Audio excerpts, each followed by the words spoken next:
Welcome to the topic Securities Market segment. We know securities market is a subset of financial market and capital market is a subset of securities market.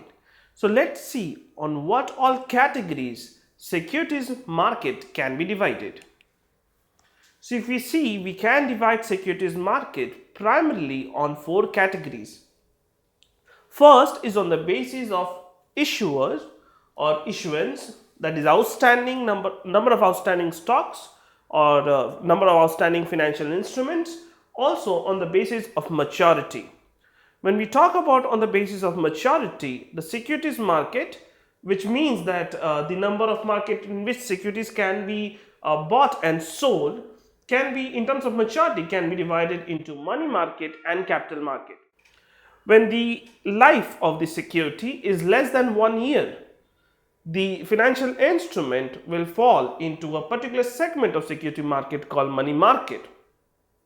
If it is having a life of more than 365 days, that is 1 year, it will fall under the category of capital market.